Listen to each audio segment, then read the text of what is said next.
Ito na nga yung naging ganap ko mga mamis, nung December 30, December 31, nasalubong nga sa pagpasok ng 2026. Ngayon ko palang ma-upload to mga mamis kasi nga pagpasok ng January 1, talagang bumawi muna ako ng pahinga. So anyway mga mamis, itong part na to ay December 30. Ito yung nagpunta ako dito sa Robinson at binili ko lang kung ano pa yung mga wala pa kami sa bahay. Kasi meron naman ng iba sa bahay na galing sa mama ng asawa ko na nagbigay nga siya ng ibang grocery. Kaya yung mga bibilhin ko dito kung ano na lang yung mga kailangan pa namin. Pagpasok ko nga dito sa Robinson mga mamis, ang una kong binili ay ang chicken giniling. Bumili lang ako ng halagang kalahating kilo kasi nga 4 lang naman kaming kakain. Pagtapos ko nga bumili ng chicken giniling ay pumunta naman ako dito kung saan nakalagay yung mga baboy at bumili nga lang ako netong baboy na pang menudo. Binili ko ay kalahating kilo lang din. In fairness mga mamis, napansin ko na parang ang mura ngayon ng mga manok pati ng mga baboy. Ayun lang yung mga kailangan ko mga mamis. Tapos pumunta na ako dito sa iba pa. Kumuha na ako ng breadcrumbs at kumuha na nga rin ako ng nata de coco pati na rin ng peach para nga sa gagawin kong salad. At dahil menudo nga ang gagawin kong luto doon sa baboy, kumuha na nga ako netong green peas dahil hindi talaga pwedeng mawala to dahil isa to sa mga paborito ni Daddy at ni Atina. Kumuha na rin pala ako ng reno kasi hindi ako maglalagay ng liver.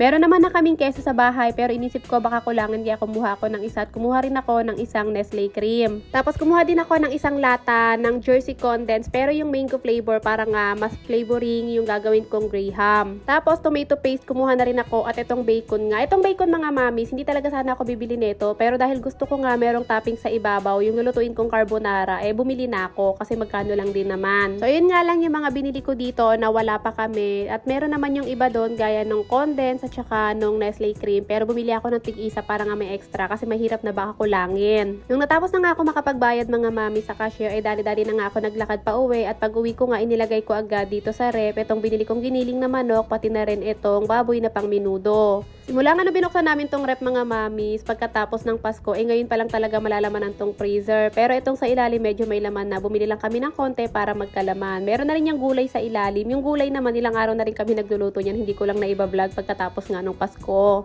So para nga hindi ako masyadong magahol sa oras o mapagod kinabukasan, ginawa ko na nga itong salad bago pa ako matulog. Ay bali ang una ko nga inilagay mga mami sa itong fruit cocktail na nung isang araw pa namin talaga binili to. Tapos inilagay ko na rin yung binili kong peach. Masarap kasi yung peach mga mamis Tapos nilagay ko na rin yung buko. Yung buko mga mamis, pinakuluan ko muna yan bago ko nga siya ilagay para hindi nga mas mabilis mapanis yung salad ko. Tapos naglagay na rin ako ng keso. Inilagay ko na rin yung pasas pati na rin yung nata. Tapos ito naglagay na ako ng 2 all-purpose cream at saka isang lata lang ng condensed. Dapat lalagyan ko pa to ng mais at saka ng apple. Kaya lang nung mga araw na to, December 30, wala pa kaming nabibiling prutas. So parang medyo nauntian nga ako mga mami sa ginawa kong salad. Kaya naman inilagay ko pa yung isa pang maliit na lata ng fruit cocktail para nga medyo dumami to. Para kung sakaling after New Year magkabisita kami, meron na akong may papakain sa kanilang salad. Eto at natapos na nga yung salad mga mamis at itatransfer ko na nga siya dito sa mas malaking bowl. Itong bowl na to mga mamis, kakabili ko lang din yan. Dati ko pa gustong bumili niyan pero naisip ko ang mahal ata.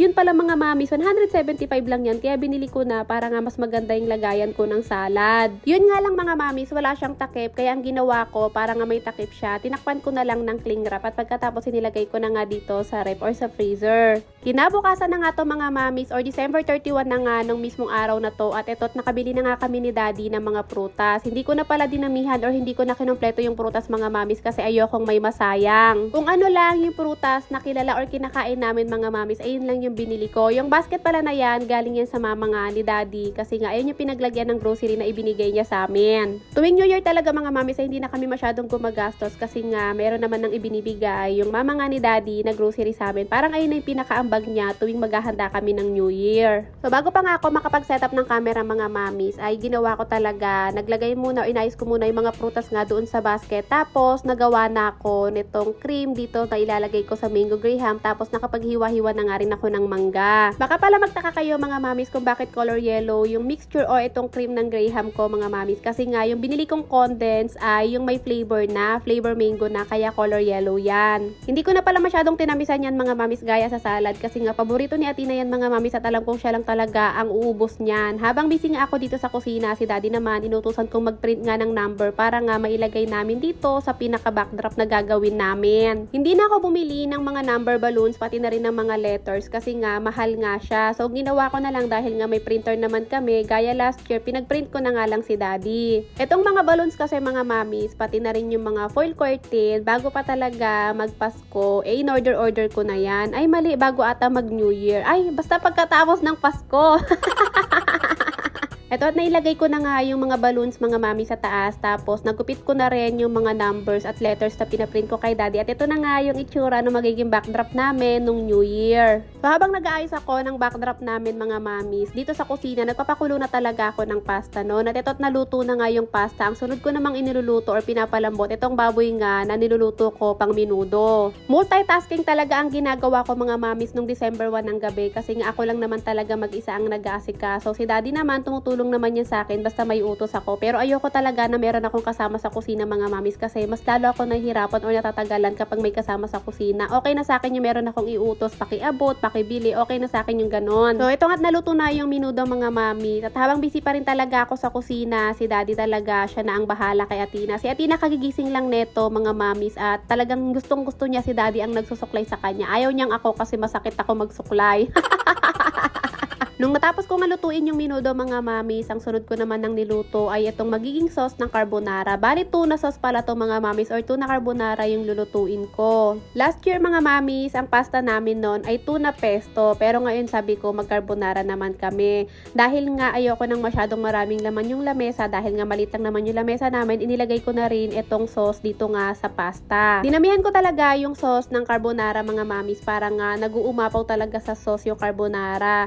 Tapos, mga mamis, hindi ko na naipakita o hindi na ako nakapag-video, pero gumawa ako ng kare-kare sauce. Bali, itong kare-kare naman, mga mamis, ay gulay lang to, wala tong laman. Kasi gusto ko kasi talaga kahit papano, meron din kaming gulay na handa. At alam niyo ba, mga mamis, first time ko lang magluto nitong kare-kare sauce. At natutuwa ako, mga mamis, kasi masasabi ko talaga na na-perfect ko yung pagkakagawa ko nito. Yung bagoong naman, mga mamis, hindi na ako nagluto. Bumili na lang ako nung nasa sachet ng Barrio Fiesta. Kasi nga pag nagluto pa ako, mga amoy bagoong kami dito sa loob ng bahay. Nung natapos naman ako sa kare-kare, mga mami, sunod ko naman pinirito itong ginawa kong chicken cordon bleu na pero napabilog. May napanood kasi akong gumawa nito, kaya sabi ko ganito na lang din yung gagawin ko. Finally nga, mga mamis, natapos ko naman na amasikaso lahat ng magiging handa namin at inayos ko na nga sa lamesa. At ito na nga yung pinaka-final na ayos or itsura nung lamesa at nung mga handa namin. At ito na nga, mga mamis, yung naging handa namin nung salubong na pagpasok ng 2026. Meron kaming mango graham, meron kaming carbonara, meron kaming pork menudo, meron kaming kare-kare na gulay, at meron din kaming chicken cordon bleu na pabilog, meron kaming cake, at meron kaming salad, pati na nga rin yung mga prutas. At syempre, mga mamis, kahit nga pagod na pagod tayo kakaluto, hindi pwedeng kalimutan ng mag-ayos. So, bali green nga din pala ang naisip namin na sasuotin namin. Kaya naman ito, nauna na akong mag-dress na para bang dibo ko nung araw na to. At sabay-sabay na nga namin sinalubong ang pagpasok ng 2026.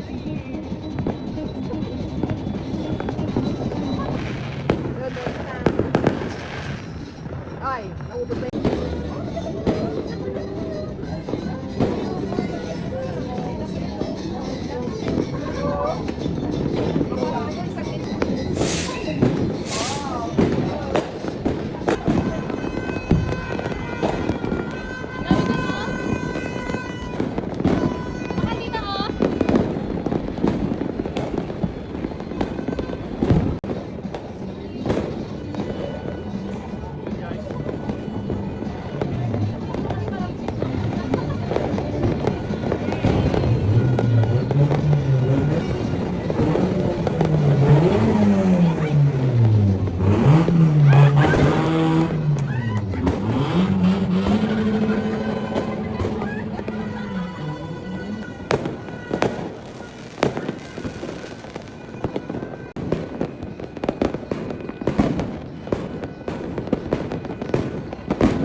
ayun na nga, mga mami, sama-sama naming pinanood yung mga nagpapa-fireworks doon sa labas. Hindi na kayo bumili ng sarili naming paputok, hindi na rin kayo bumili ng torotot namin. Talagang masaya na kami na taon-taon nandun lang sa terrace at nanonood ng mga kanya-kanyang fireworks ng mga kapitbahay namin at mga malalayong lugar. Ang kinaganda lang din talaga, mga mamis, ay nandito nga kami sa third floor, kaya naman tanaw na tanaw namin yung mga magagandang fireworks kahit nasa malayo. After nga namin manood ng mga fireworks, mga mami, syempre nagkain-kain na nga kami dito sa loob dahil gutom na din talaga kami. Actually, kumain Kakain naman talaga kami ng mga bandang dinner. Dito rin kami kumuha ng pagkain namin. Pero yung mga kinain namin ngayon dito ay yung mga desserts naman. Kasi nga ang mga kinain namin ng mga bandang gabi ay yung ulam. Mukha lang talagang madami tong handa namin mga mamis. Pero saktong-sakto lang talaga to sa amin. At yung mga ulam hanggang kinabukasan lang yung inabot. Bali yung mga dessert ang inabot talaga sa amin ng hanggang ngayon.